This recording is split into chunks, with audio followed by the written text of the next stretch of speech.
start and get this ready.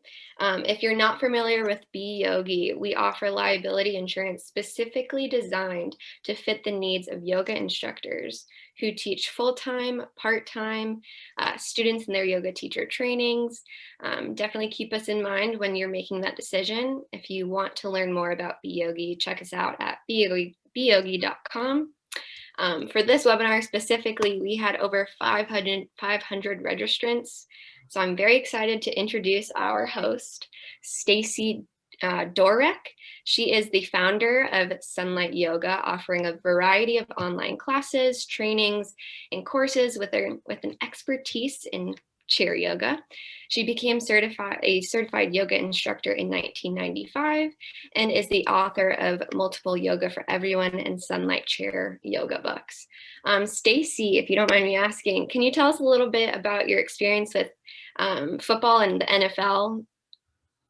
Oh, sure. So first, welcome everyone. I'm so glad we have such a huge turnout for this. It's what I've been knowing for a long time as a yoga teacher is that yoga teachers don't always learn what we need to know initially in the training, which is just because initial teacher training has a certain amount of hours, but there's such a great need for learning how to teach yoga to everyone.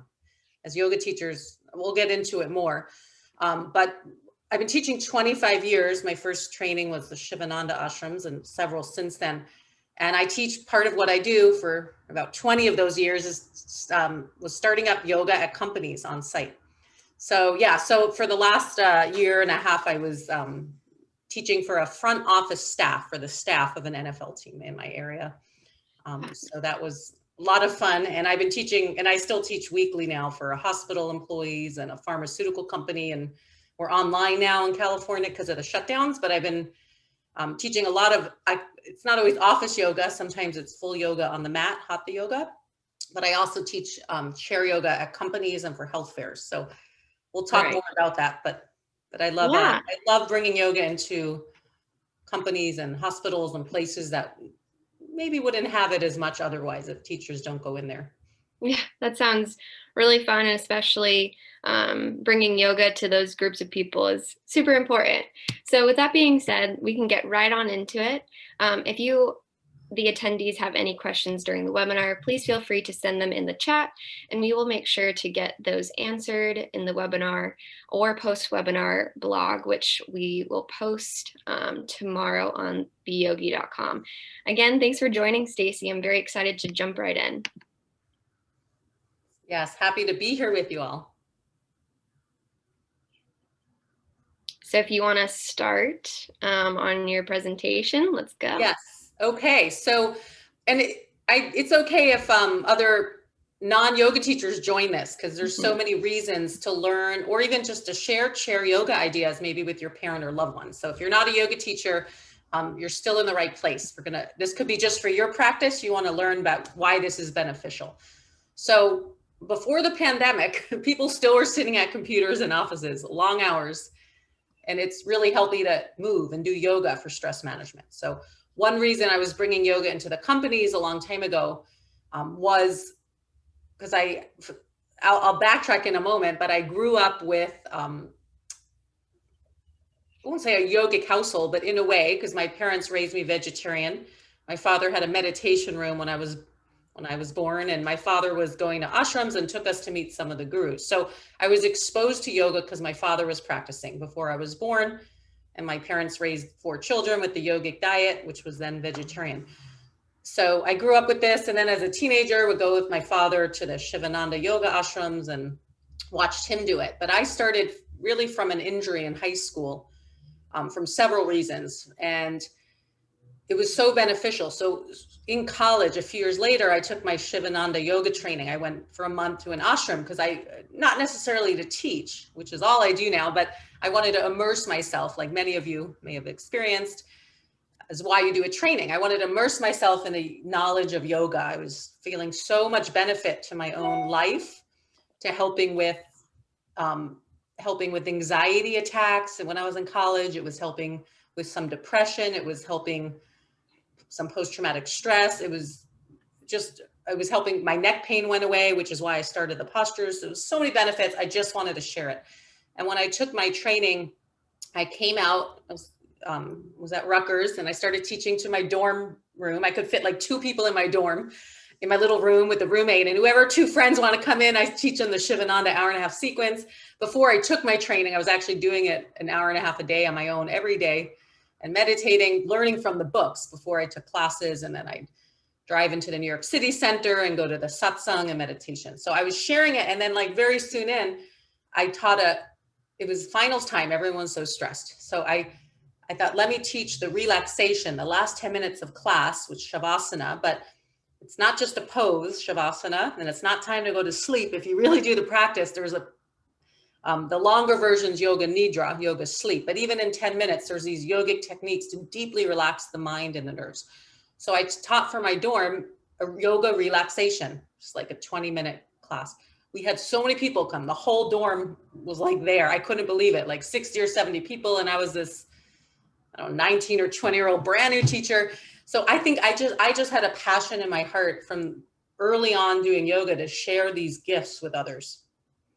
I think is it in the Bible? My cup runneth over. When you feel yourself transformed or feel healing benefits or feel more peace or more health from yoga or anything, the natural tendency, at least for me, was to, of course, share it. You want to share it. So very early on, I was doing kind of what now I'm training teachers to do, is bring yoga to universities, companies, and such. But early on in my teaching and right after the training, soon in, I realized I did not know what to do when students said, oh, I can't get on the ground, I have a knee injury. Or what do you mean shoulder stand? I have a neck injury. In the initial training, which Shivananda training was a good course and great classical yoga training, but like many trainings, they don't teach you all the details of how to modify. Then was more common to say, let the student rest in Shavasana. So some of you teaching yoga might, or newer teaching, might feel that sometimes you're saying, well, just skip the pose or rest or if it doesn't feel good or you have an injury. And it's also, if you as a yoga teacher don't know how to modify. So then we were learning more like just have them rest in Shavasana. But so early on in my teaching, there was so much variety I had of teaching students of all ages and abilities. I was teaching at a health club in New Mexico, and someone brought his wife who was paralyzed pretty much from the waist down in a wheelchair. And there was like 50 people in this gym class I was teaching, an active sequence. I was like 20 years old. And I had no idea about chair yoga or modified yoga. We didn't learn it. And there was some stuff out there, but it wasn't in my knowledge base as most yoga teachers. So I had to learn how to help people with this, which is continuing ed. And I had to on my own learn. I got books, I got creative. I based it, my practice was strong, and it still is. I'm pretty consistent as a yoga teacher. Yoga teachers note this. I know sometimes we just use your class to teach and that's your poses, but it's not your practice. Keep that separate. You got to do your own practice for the energy and the prana and the clarity to keep helping people. Ideally, I know what really happens. So, but my practice was strong, and that really helped me modify. And the students are their own teacher. As yoga teachers, you can't tell someone with an injury, or you can, but I don't advise you tell someone this is how you adapt, do this, do that. And they might have a better idea than the teacher knows. Everyone's their own teacher in their own body. But I had to just get creative I was teaching for the love of it. I started yoga at health clubs. Later on, I was living in San Francisco, and I wanted, this is before office yoga or yoga at companies was around, and I was wanting to do it. I was kind of one of the earlier on pioneers of just wanting to bring yoga to companies, thinking like, who doesn't have yoga? Because I know the ashrams I went to and the yoga studios had their students that went every week, but I'm like, there's so many people that can benefit, and they're not even thinking in their mind frame, I'm going to go to an ashram or a studio. So I was like, let me bring yoga to where it's needed. Companies was one, because people are stressed, and I just love the idea of it. And one of the workshops I got early on was Goldman Sachs in San Francisco. And they said, we don't want our employees to change though, because it won't look professional. They'll be in suits, and it was banking industry. So it was like in a high rise in downtown San Francisco in the financial district. So I said, that's okay. We'll have them come in their work clothes. We'll do it around the conference table. Now I call it office yoga or chair yoga, but then I was just on my own getting creative. Like, we can do the breathing exercise, meditation. standing and seated. I have, my book has 200 photos. This I developed much later on based off years of teaching it and adapting, but it wasn't like a formal thing I learned. I was just from working with people in different populations and working with seniors and people with chronic illness over the years. So that's kind of how it developed. And I did learn from some other wonderful teachers who have done this work even before me. And I loved Lilias Folan, one of my first teachers. On PBS, I think they called her the grandmother of modern yoga. And I really learned a lot from her over the years at workshops, how she made it yoga so comfortable for all ages and abilities. And she had a lot of work with seniors. Sorry to, I don't want to babble on here without checking in if there's questions, but I'll make a brief version from here. So I kept teaching. I'm on my 25th year of teaching. And then there was another pivotal point in my journey where I, in my 20s and 30s, got Lyme disease. I was super healthy, lifelong vegetarian, exercising, from hiking, got bit by a tick. Long story short, 6 months undiagnosed, spent 10 years on and off with this debilitating chronic illness. And I was teaching yoga, but I could not, at the worst of it, I was teaching at Lucasfilm in San Francisco for the headquarters. And BB, the clothing company headquarters, these were just places I was teaching weekly. And I literally couldn't like keep up. I couldn't stand, I was getting dizzy. I tried my best and I kept teaching, but it was really challenging. And it was during that time where I dove more into teaching at assisted living homes and chair yoga and for seniors and people with chronic illness, because I related. So that was another pivotal point. And it was around then, I believe, or soon after is when, or a little before, kind of in that time. And I wrote my books and over 10 years ago, started my teacher trainings, because my feeling was I can only teach a certain amount of people every week. This is before Zoom days and internet. So I was like, I can only go on site and teach X amount of people, but I really want to help people from truly the essence of my heart. I just want people to know this tool of yoga if they need it. If they need healing. Speaking of that, Stacie, someone asked about your book specifically. So if you wanted to just tell where they can find that book and also the full name of the book that you showed, that'd be great. Sure. Yeah. So, well, it's on my website. The easiest way, it's Sunlight Chair Yoga, Yoga for Everyone. This is my second edition. I stopped the first edition, purple book. Thank you for those who supported me early on. This one's much better. I have a color and a black and white. It's all on my website, sunlightyoga.com. I have another book that includes not just the chair poses, but standing and floor, gentle yoga and hatha. It's all on the website, and I have ebooks. I am going to we'll offer at the end for those who do want to take my online training. I was going to add in today, if they sign up today, they can send them my book as well as a gift in the US or ebook international. But I'm not just saying it because I self-published and wrote it, but it really is a great tool for yoga teachers. So part of why I'm on this webinar is because you don't have to learn it from me. You don't have to take my training. You don't have to learn it from me per se. This is not for a marketing or sales pitch, but learn from anyone you're drawn to, but truly learning chair yoga versions of postures. And remember, yoga is definitely not just poses, meditation, breathing techniques, mantras, healthy yogic eating ideas. Even if you're not a perfect eater, you can suggest healthier eating. These are all aspects of yoga and how we think. It's not just poses, but as a yoga teacher, if you can learn how to adapt the postures and the techniques using a chair, standing or seated, you will start to gain confidence that you can truly teach yoga to anyone. Because maybe you don't want to, you can go like I do and teach, and what my training teaches is how to go in and teach just a chair yoga class. Everyone's standing or seated in a chair, assisted living homes or hospitals or doctor offices or for support groups. But as a yoga teacher, even if you don't do that, you never know who's coming into your class. Someone might come in and say, and I'm sure you've all had this, I pulled my back out just today, this week. What can I do? I can't lay down, or I can't get back up, or it hurts my, shoulder to put weight on my arm. So these adaptions will give you confidence that you can share ideas so your student can be empowered to know that whether they're ill, temporarily or chronic or terminally ill, if they're in a wheelchair, if they're at their desks, the Zoom era now, that they can still do yoga. You always can do yoga. And I don't just mean meditation and mantra, because mentally you can always do yoga, mantras, positive thinking, Your eating can be the ahimsa yogic diet or heading towards that.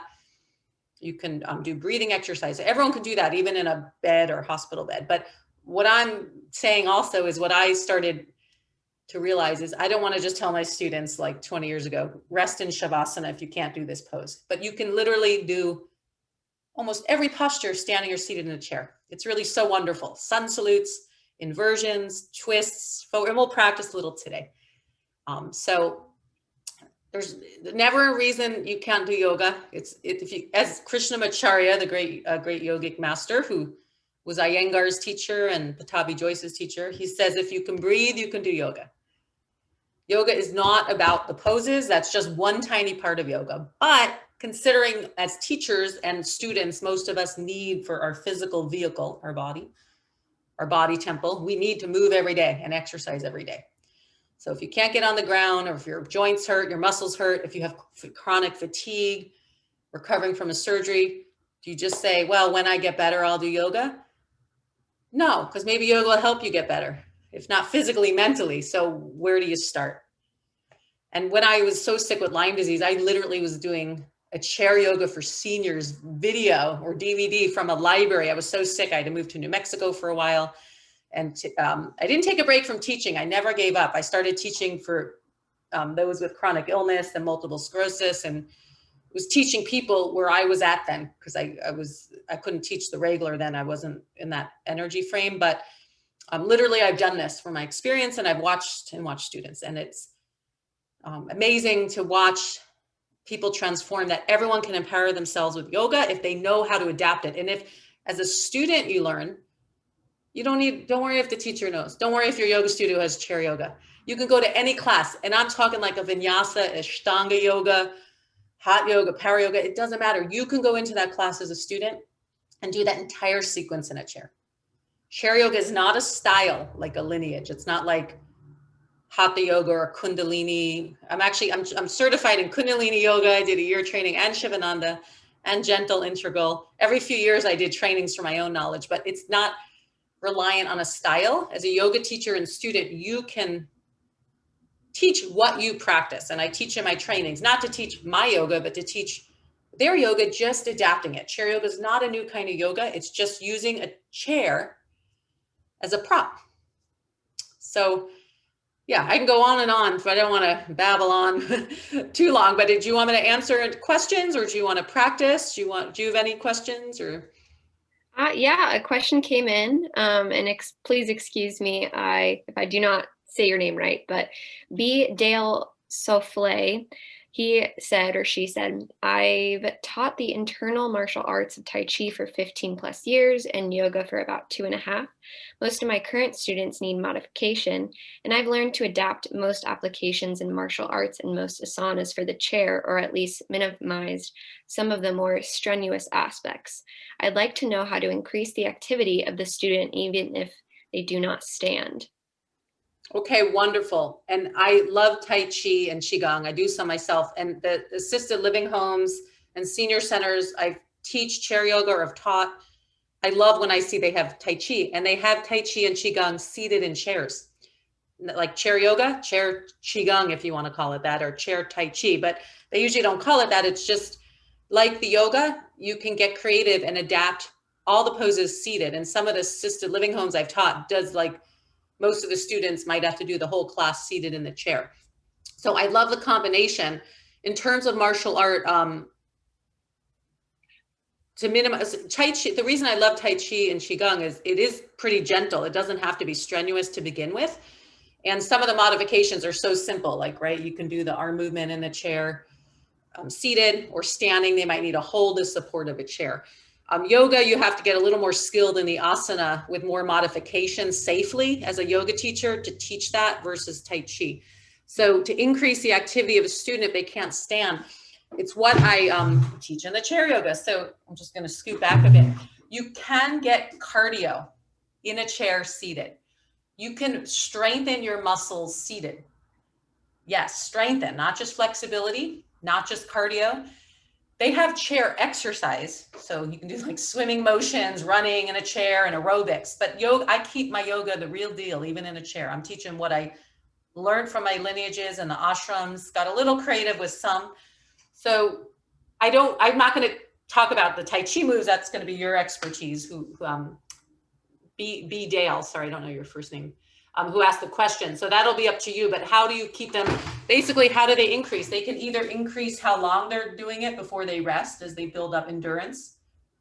If it's a Tai Chi or Qigong sequence, for seated. And in terms of Qigong, like, well, I don't know exactly what you're doing, but I practice a little bit. I just do some YouTube videos. And by the way, you might want to check out Lee Holden. I love him. He was on PBS and has on YouTube. He has a DVD.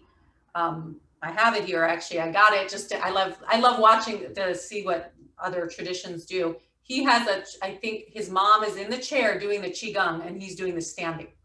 So his mom was a senior seated. So if you get that DVD, you'll get ideas from that. But like, you can definitely do the arm part. So they can increase the length of time they're doing it, the movements. In terms of leg strength, I can't give you ideas for Qigong, how to get leg strength to build in the chair, because I'm thinking for that, you're often seated. But I know for the chair yoga, there's a lot of ways. Here's one way I like to, let's all try this, because if you're watching this on Zoom, we're sitting stagnant. Let's sit tall. Let's try this. We'll do a few minute practice for real, but let's just try this called the alternate leg raise. So you sit tall in your chair. Let's all just stretch up, take a deep breath, reach up. Okay, feel your feet on the ground. Exhale, lower the arms. And if you don't need the back for support, sit forward so that every time you're sitting in chair yoga, and again, I can't speak exactly for the Tai Chi or Qigong, but I would say that mountain pose, this I call Tadasana mountain pose. In yoga, standing, it's that. In the Qigong, it's maybe the horse stance. Is that what they call it? So you can do that seated, take the legs maybe wide. So modify for your own tradition. But in yoga leg raise, let's try. Keep your at least half your thigh on the chair. Sit tall. If you need, press your hands down and lift the spine. Stretch one leg up, inhale, but keep the thigh pressing down. Exhale, lower, slow. Switch on your own, alternate. Okay, now slow the breath down. Yoga is so much about breath and mind focus. So inhale. As you lift, stretch the heel away from you, spread the toes and pull all 5 toes towards you. Exhale, lower. Go with your own breath slow. Okay, now bring your hands on top of your thigh. I don't know, can you see me from there? A little bit to the right of your knees. This is your quadricep muscle. Just here, we're not working yet. So just go like that, feel your muscle. It's not working. Okay, so how do you build strength seated? And again, this is yoga leg. You lay in your back and you're lifting one leg at a time, but that doesn't strengthen the quads. The chair version does. So sometimes you get benefits. So try it now. Sometimes you get benefits in a seated pose that you don't get in the yoga version on the floor. So again, I'm not going to speak too much more about Qigong or Tai Chi. It's not my expertise. I just do that for moving the Qi for fun. But now can you feel your muscle? Anyone feel that? That's just strength seated. That's one way. If you're in a chair or wheelchair, if you can comfortably move your legs. Now hold one leg up, but thigh down. Be careful not to press the back of knee down. We don't want to overstretch. Spread all 5 toes. Pull the toes back towards you. Extend the heels. Sit tall. If you need, hands can come down on the chair. Can you feel your shin muscle now and the muscles in the top of feet? You're spreading the toes and pulling it towards you. Now relax it. Switch. So it may not, this is a gentle kind of warm up. This may not be super vigorous yet, but I'm just trying to show you example how you can work your shin muscles on the feet and quadricep without hiking, biking, running, or doing warrior poses standing. Okay, now massage your knees. If this feels okay on your knees, lift both legs up, spread all 10 toes, pull back towards you. Yoga teachers, what pose is this? Sanskrit quiz. English and Sanskrit. I can't see your chat box. Dandasana, the staff. If there's no chair and I'm on the floor, it's the staff pose. You sit tall, relax. Good. Now that might be too much for some. Some might say, oh, that hurts my knee. Well, you want to be careful not to overextend. This is why I say yoga is for everyone. Stretch your heels out on the ground, hands press down, sit tall. Take a breath or 2. Pull all 10 toes towards you. Make sure you're not too far forward. You don't want to slide off the chair. Stability first in asana, but stability in the chair. Can you feel your legs a bit? I can't see on the chat box, but thumbs up, I guess. If you feel a little bit, that's just a warm up, but I just want to give you ideas how gentle seated, maybe at assisted living home or students can do that. In Qigong or Tai Chi, just to get ideas from the yoga, you can adapt. I like to focus on what the students can do, not what they can't do. So when you're teaching yoga poses, so perhaps same for martial arts, think what can they do?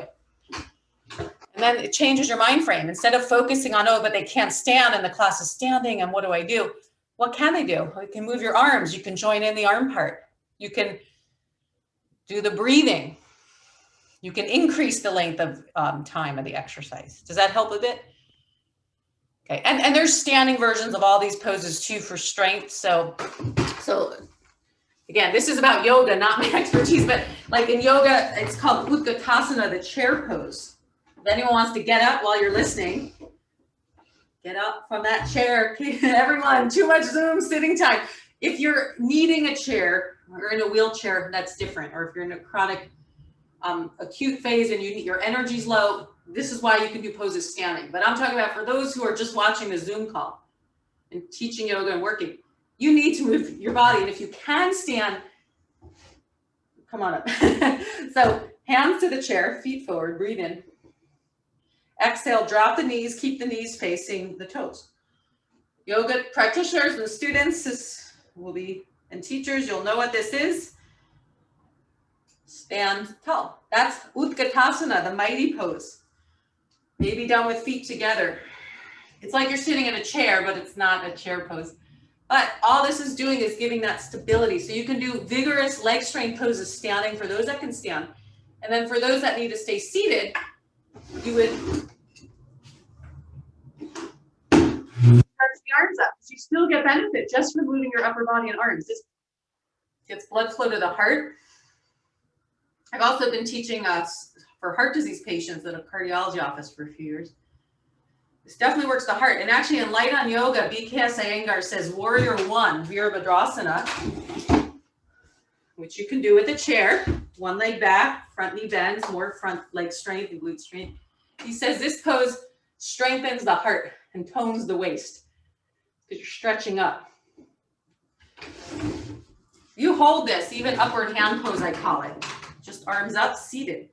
Standing is without a chair. Hold that 5 to 10 breaths. You'll feel a little bit of work. People will be surprised as even a vitally healthy yoga teacher is doing 1 to 2 hours a day, active poses and hatha and flow. You'll be breathing and working your body and working your muscles from chair yoga if you want. Some classes and students might want a gentle practice, more joint movements, gentle asana. It can be vigorous. At the companies where I teach, these students most are pretty healthy, quote unquote, meaning they're not coming to office yoga or chair yoga because they have an illness.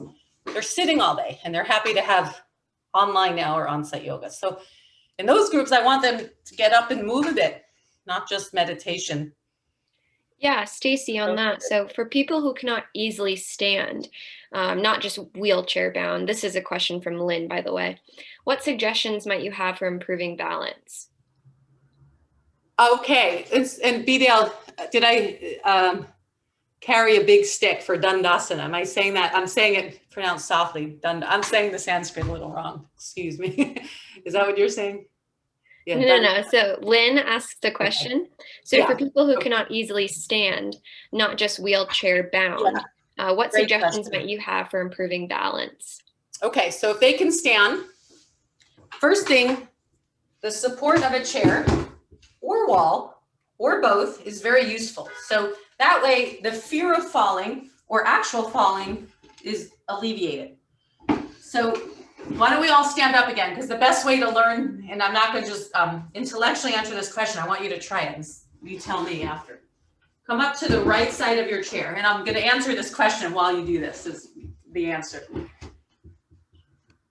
Take your left hand of the chair, feet together. So first thing for stability issues for yoga teachers, if your feet are together, if you don't need a chair, hands like that, otherwise here. Take a breath or two. You can close your eyes for a moment and notice how the balance is. There's movement in that mountain pose if you notice. You could be rocking around a bit. It's not so steady as we like to be. We're heading towards that. Now take your feet wider, whether you use a chair or not, and then close your eyes, feel the stability. So first thing for yoga teachers, feet wider apart generally is more stable. Whether using a chair, standing with support, a wall, or without. So I would first, for stability issue, feet wide, not together per se. Behind the chair, both hands on chair might be more stable for that student, even if you're a mountain pose. Okay, so basically use the chair as a prop for stability. To build stability over time, it's going at that student's pace. Maybe one arm up, inhale, not both arms. Not if it's too much for them to lift both arms up and practice balance, inhale, one arm up, lower. Just keep one hand on the chair at all times. As they get more comfortable, maybe they can play around, one breath, hand on hip and back. But that's two legs on the ground. I call those sometimes balance poses, because for a lot of people, we're still trying to, even if there's no balance issue. Like for me, I'm still want to balance equally on both feet in my standing poses. Right? And all of them. So I'm still calling in my mind, I'm like, it's still a balance pose, because where's my consciousness? I don't want to just go to the foot I lean towards. I want to root the back foot down in the asanas. Equal, right? It's mental expansion in the body. So in the yoga pose with the chair, it's the same thing. Keep awareness in the feet, base first for stability. Now, if a student's really challenging mobility, I've had this at a lot of assisted living homes I teach, where not everyone has to get up. So you could teach mixed. Some students are seated, some standing, same pose. That's it's a little more complicated at first for the chair yoga teachers I train, but over time, the way I do it as well, you get more comfortable. And then some can sit, some stand, some can be on the ground, some no chair. Any age, all ability. It won't matter once you learn the adaptations. So some have a wall behind you, a chair in front of you. That's even more stable. So that way, if you lean forward, you have a chair for support. If you fall back, you got the wall. Now, if a student is so challenged mobility, and stay standing, we're going to try a one leg balance in a moment. If the student is really challenged mobility, sometimes caregivers bring them to class in some settings, not in companies. They don't have to stand, but you're asking for standing. You can build strength in the legs, holding that chair. Try it. Feet hip width. You can stay on the side where you are or behind, but try like, instead of like you may in your practice, maybe hold like that, you can go back and forth more gentle, like inhale down, exhale straight, maybe just bend an inch. You can build strength like that. That's kind of like what you do at a gym in squats, right? But you're using your breath and you're going slow. Maybe after a few weeks of that, and if it feels okay, no pain, maybe then they can hold 2 breaths, not 1. Build up to 5 breaths. You see, so you build the length you're holding the pose. Go in and out, don't hold long if it's too much. Use the chair for support. They don't have to go on one foot, one leg balance. If stability is an issue, there's so much you can do. Ookatasana, try one arm up. Then the challenge would be switch. Now they don't have a chair, but it's there if they need. Then build up, maybe arms out. You see, you can do that with just that pose. There's warriors. I actually usually do that behind the chair for classes. You could try these all. We're gonna do a little flow in a moment, but you can, there's warrior 1, warrior 2. See how I'm holding the chair? And then some students may not need the chair, or they may be feeling more stronger, more steady with practice. So then some students, they can take the arm up, but it's there if they need. That's the idea in chair yoga. It's there if they need. And the students that aren't comfortable standing or seated can join, because everyone's included. This is yoga. It's not about the physical ability. So they can do the pose seated. That's one way. There's 7, a little harder. Thighs on the chair. This I learned from the Iyengar tradition. Yeah, does that help a little bit? You can strengthen the quads, like seated, standing. So much. I'm sorry, I'm so passionate about this because I've been doing this so long that I truly know that people get so blocked, and yoga teachers get so blocked thinking, uh-oh, my student has a sprained ankle. They walk to class, but they can't stand. What am I going to do? Because I had a whole sequence of standing poses for the rest of the class. once you start learning this, it opens you up as a yoga teacher and a student that you can benefit and strengthen, focus on what they can do. Maybe that day they need a seated version of the warrior poses if they have a sprained ankle. But it doesn't mean to not do yoga till your ankle sprain heals. Does that help? Yeah, definitely in the same situation. For mobility reasons, if someone cannot stand, you talked about the balance and poses for that. Lynn kind of wanted to know about those situations as well. Okay, yes, and I'm seeing your question now, Lynn. You said in this situation, there's heavy people who are marginally mobile, so do not wish to stand, some in the class and some others do not. So trying to adapt in a chair as well as standing takes too much time for them to rise. And that's true. It's not necessarily that everyone needs the chair for yoga. And this is not just age related. It could be from injury or someone hasn't exercised in a long time. They do feel the classes go too quick sometimes and they're intimidated by group class. It takes them longer on their own to get down on the ground. They can do it. They don't need a chair, say for floor poses. But as you're saying, it takes longer to get back up or it's not comfortable. So in that case, exactly, sometimes convenience, whether it's because your body, ability, size, maybe you're at the office, maybe you're in we used to be in an airport or sitting at a park in a bench or waiting for a bus. These transportation ones aren't as appropriate now. We're all doing less with the pandemic, but meaning you can definitely for time's sake. And the other thing is you don't have to change your clothes. You can even wear shoes. Like when I teach in the hospital and the medical offices, I was teaching for the Ornish heart disease program the last 3 years. I was a stress management specialist. And some of that's in a medical office setting. So people don't have to take their shoes off. And in companies, they may not. So this also is for time's sake. You don't have to change yoga clothes, get a yoga mat, take an hour class. You can just do 5 minutes at a park bench or at your desk, turn away from the computer unless you're watching a video and turn your cell phone off and do 5 minutes of movement at your office, Yeah, definitely. Yeah, before we jump into any sort of like full flow, there's just a few questions I want to get to. So one of them was asking specifically about the stigma of chair yoga. So Julie Rowland says there can sometimes be a stigma regarding chair yoga in the yoga community. How best to address this? This is a wonderful question because it's not just the yoga community. The stigma is chair yoga, people often think is for seniors and super easy. And it's not. I would love if you have an hour with me. Those who are able, give me an hour to guide you through a sequence.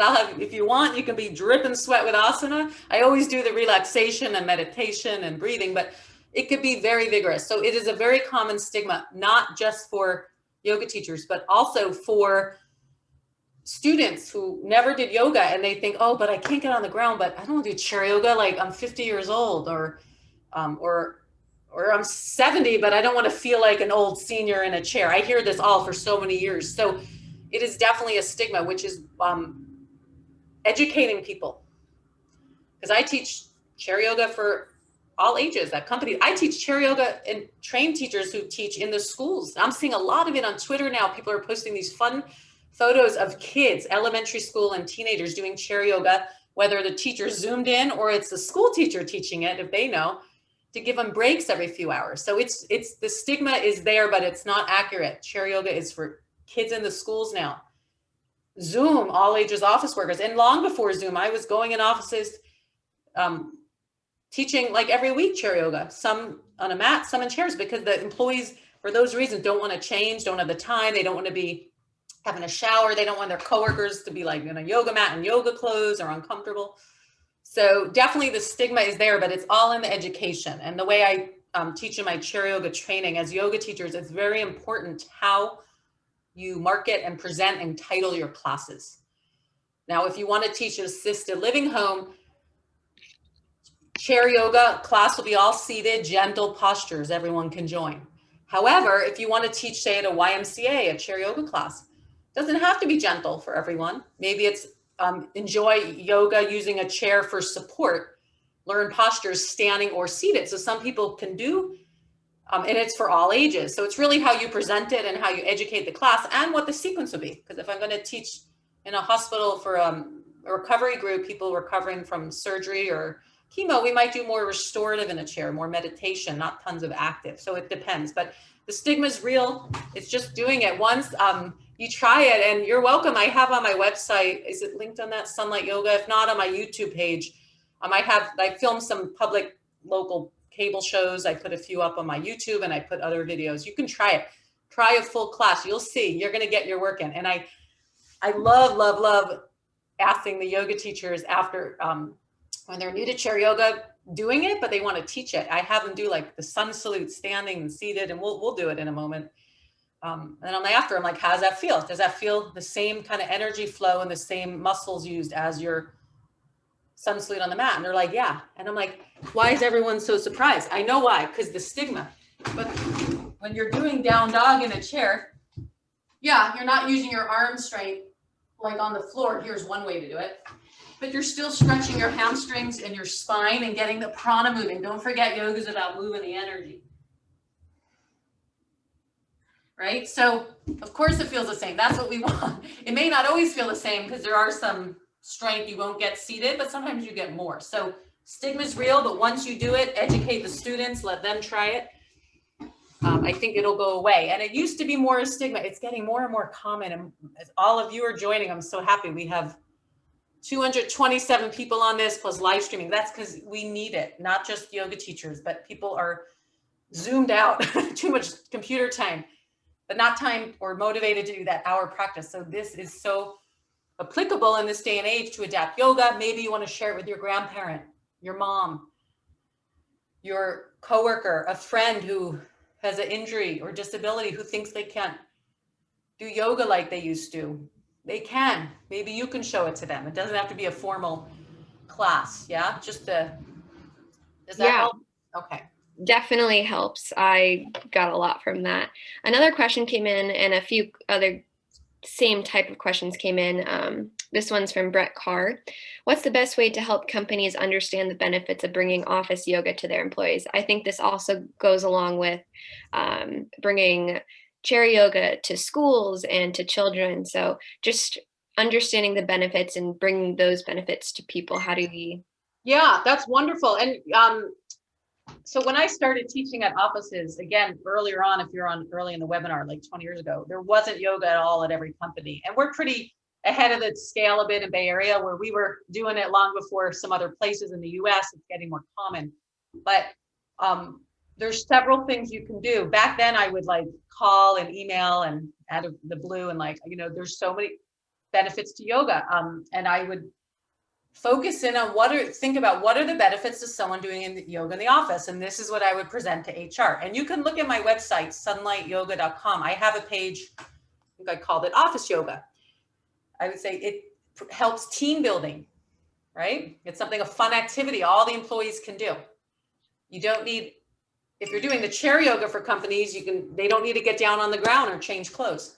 Safe for all ages and abilities. Sometimes I teach yoga at companies and sometimes coworkers don't want to go to class because they don't want the coworkers or HR knowing about their injury or if they're pregnant earlier on. So this way, chair yoga is a little more gentle and feels more safe for everyone. But there's also, you can get down to the financial benefit for the companies if you want them to pay you. This is different because you can also volunteer and teach chair yoga for senior centers and libraries, no charge.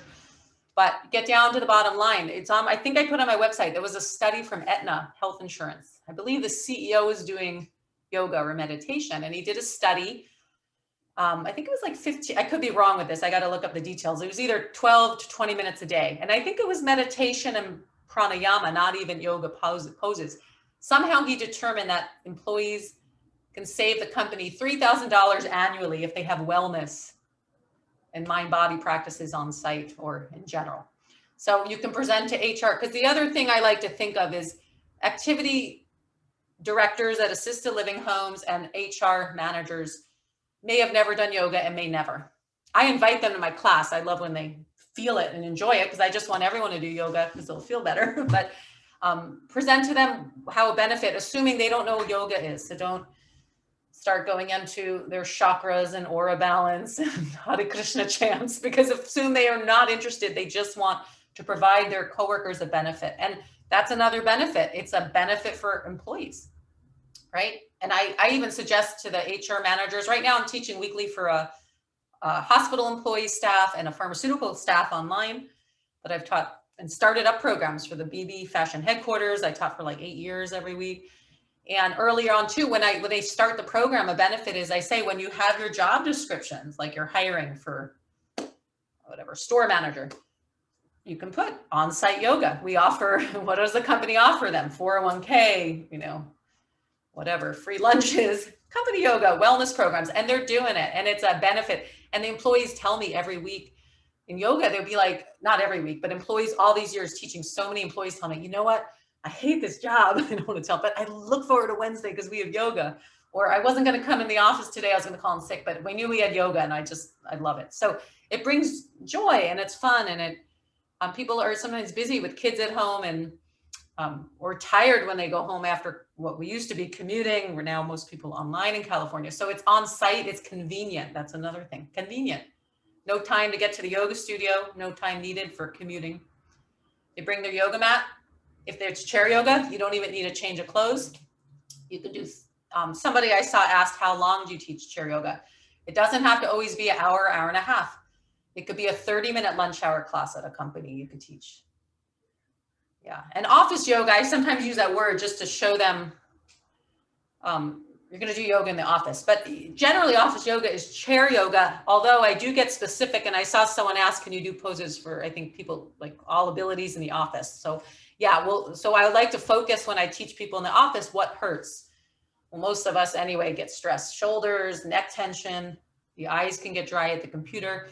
So you can do like eagle pose, just the arm part, you could try it. You want to do a 5-minute flow in a minute, and then I'll include that. So I also like to focus on back, neck, what needs attention sitting all day. But the truth of it is, a general yoga class seated in a chair, standing chair poses, or on a floor will help you if you're sitting in the office. So it's not that it has to be office yoga, but because I like to teach to who's in front of me, not just a general sequence in the office, I'm like, what do they need? Sometimes you need to concentrate more. You got projects, deadlines, tired, can't focus. Standing balance poses trains the mind to focus, right? That helps with all. And I also bring up, I love doing this. A lot of yoga teachers don't want to talk about the diet. And I know why, because people don't want to change their own diet. I'm not telling yoga teachers have to be yogic diet, but I was blessed to be raised vegetarian and 8 years mostly vegan now. My father's 81 and a yogi he's practicing longer than me. That's how I got into this. And he's vegan and his dog is vegan. He's been vegan longer than me. I learned a lot of this from my dad. He's ahead of me on a lot of this. So I also bring up the diet, because why do people get tired in the office? What time? 3 o'clock, 2 o'clock. And one class I teach with the pharmaceutical companies at 3 o'clock. So you can get energy from asana, but they get tired. They're eating sugar, coffee, sodas, and then the energy crashes. So the diet's key, and yoga teachers don't always want to talk about this, but I encourage them, eat more vegetables or drink water, put a piece of strawberry in your water glass instead of soda. Start to see how your energy shifts from the food. Every yoga teacher, and I'm generalizing, let me step back. A lot of yoga teachers and students want a quick fix. What's one pose I can do for high blood pressure? What's one pose I can do when I'm tired in the office? What's one cure for back pain? Yes, we can suggest, okay, legs up on the wall. If regulated blood pressure, maybe or legs up on a chair, that can help. If you want energy, do sun salute. So there are poses that give benefit, but 3 meals a day is a very big key to what's affecting our joints, inflammation, and our health. So why do yoga teachers, why we stop talking about the diet? Come on, let's get back to what the yogis offered us. Healthy, vegetable, plant-based eating. Even if you don't go vegetarian or vegan, add more vegetables. See how your joints feel. Less sugar, less processed food. Your joints will be less inflamed. It's not just the pose. Does that make sense? So I keep yoga teachers, if you're listening to me and if I have any resonance to what I'm saying, don't forget about the good juices of yoga. It's not just the poses. You have these tools to share with your students. Mantra, meditation, not just when they physically can get up and do a pose. When It's about crisis balance, hits. definitely.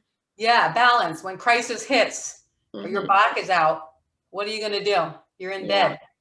If you want to do yoga, you can. You just got to do what you know, adapt it, right? Right.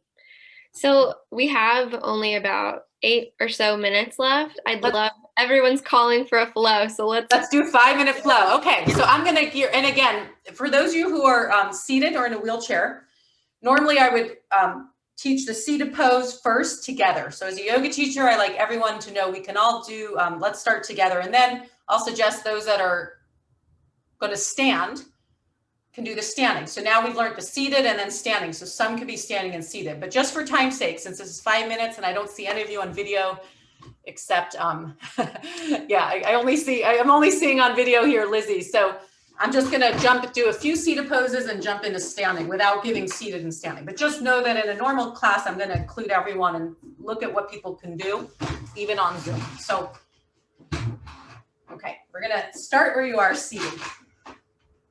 Hands to the thigh, sit tall. Close your eyes. And if you were sitting the whole time and you wanna get up, you can stand in mountain pose for this first minute and just take some slow deep breaths in and out through the nose. Someone earlier on in the chat box said, come on, get on with it. I think they meant this. So here we go. Ready? Okay. Palms to prayer. Just get on with it, mean the poses. Let's slow the breath down. Let's get on with the slow breath. What do you think? So slow breath in and out through the nose, eyes closed. Big, comfortable breath. No strain. Long exhale.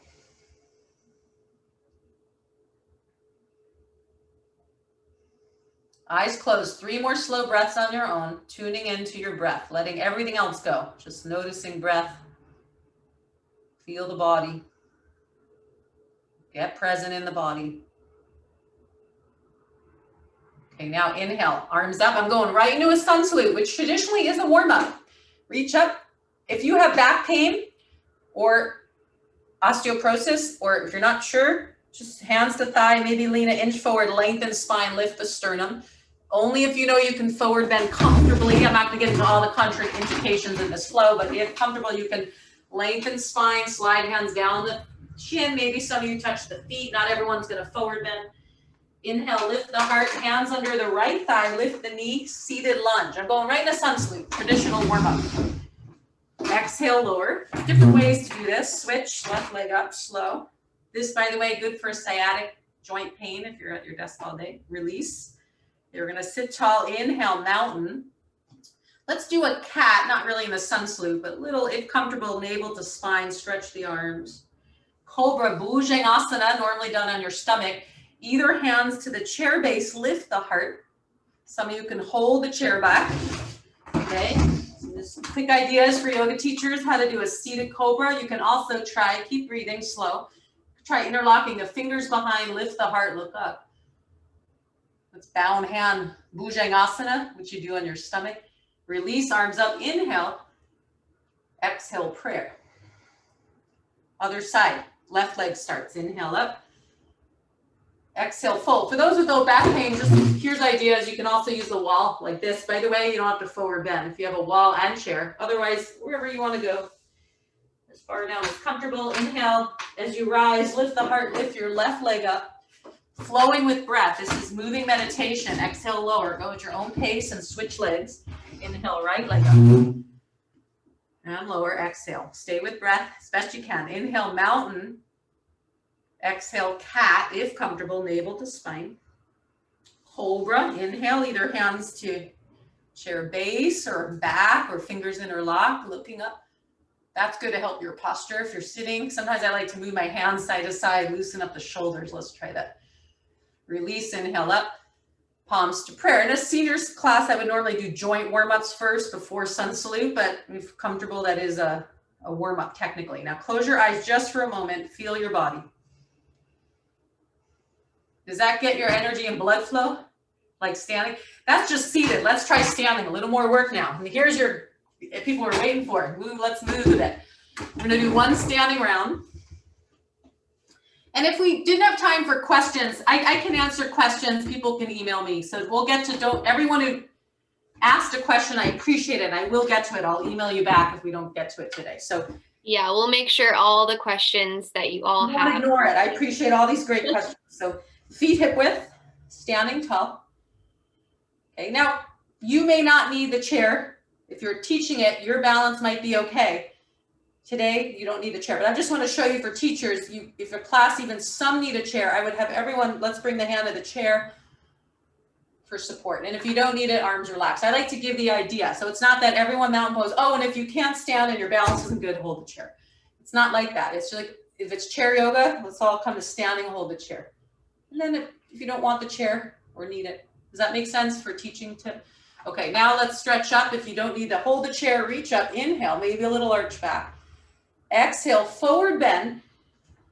In sun salute, you can touch the ground. You can mix it up. You don't need the chair if you want to just do full forward bend. But if you have back pain or don't want to fold forward, bend the knees, hands to chair, lift the heart. You can do it like that. I usually honestly don't teach it like that. I normally would go into down dog instead of forward bend because it just feels better in this standing, but just want to show you how you can do forward bend standing. But you can go like that. Stretch your heels, heels under hips, stretch your hips back, ears between arms, and breathe. Adho Mukha Svanasana. Okay, now inhale, right foot forward, left leg back. So I don't know if you can see, but I'm going to do high lunge, heel off the ground, right knee over heel, slide your left leg back. You can, okay, try this, yogi. If you can do this comfortably, for those on this call,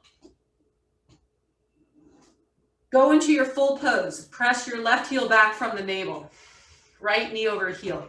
Do it as you would do on your yoga mat. Lighten up on your hands. Now go, is your chair doing any muscular work for you now? No. No. If you lift one arm up, is your chair doing any work on your legs to hold you?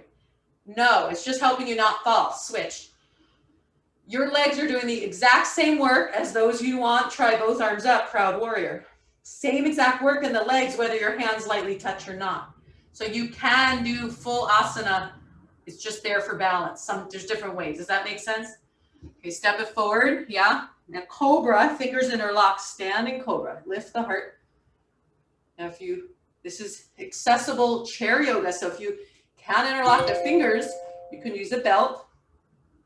You can have your hands, if just for today, no props, hands to hips, elbows back, breathe in, could be like that.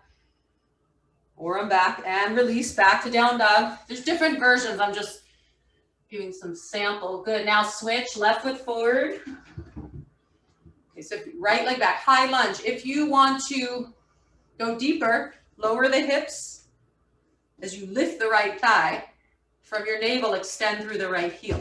Okay, navel to spine, same alignment as you would standing. No, don't make anything that's not comfortable in the joints. Left knee over heel, one arm up, inhale. Exhale, lower. So we're easing in. Who asked about how do you start to practice balance standings? You can go one arm, inhale. Exhale, so you have less support, but still support, maybe both arms up. That's technically not chair yoga, but you can combine it. Yeah, and Lizzie's straightening that front leg because it's work. Okay, step it forward. You're like, that's too much. You make me too much. You don't have to hold this long. I'm just showing you how you can get your office yoga. Okay, good. And one more time, Cobra. Inhale. Release, inhale up. Prayer pose, we can go on. I like to do 20 to 30 minute cardio for the heart health, normally an hour class, but let's come down to try one twist. You can keep going. It's just a sample, not a class. Did that feel like? Yeah, that was awesome. Like yoga? Yeah, I loved it. I hope everyone enjoyed it. We're at 2:01, so Okay. we're going to wrap it up just a little bit. But if we did not answer your questions, we will get to you. Get to your questions. I'll send them over to Stacie so she can review and answer them. And we'll have a post-webinar blog with the webinar replay in there tomorrow afternoon. So we'll make sure to include you all in that. So thank you, Stacie, again. You're welcome. And those we need to have time. I was going to do twist. You could take a little time, but just give you an idea of yoga. Yeah. Thank you so much, Lizzie, for hosting this, and beYogi for this great topic. And for all of you interested, if you do nothing else but start to think of, what's chair yoga? That's something of interest. I am grateful because we more yoga teachers to make yoga appropriate, effective, and safe, and available for all ages and abilities. No one's excluded. So thank you all for your interest. Yes, thank you. Such great, relevant information. Stacie, as we've mentioned, is gracious enough to offer our webinar attendees $75 off the online self-paced chair yoga teacher training certification. So we will link that in post-webinar communications. If you go to her site, there is a tab called the beYogi discount link. You can find that in the menu, and you just fill out the form and she'll get back to you with information regarding the to access the course. Her website again is sunlightyoga.com. Thank you for joining the beYogi webinar series. We can't wait to see you all next time. And again, thank you so much, Stacie. I learned so much. You're welcome, Lizzie. And thank you all, Alice. I'm seeing all your questions on there. Vicky, Josh, Kathleen, all of you. Denise, Nikki, I'm so glad you joined.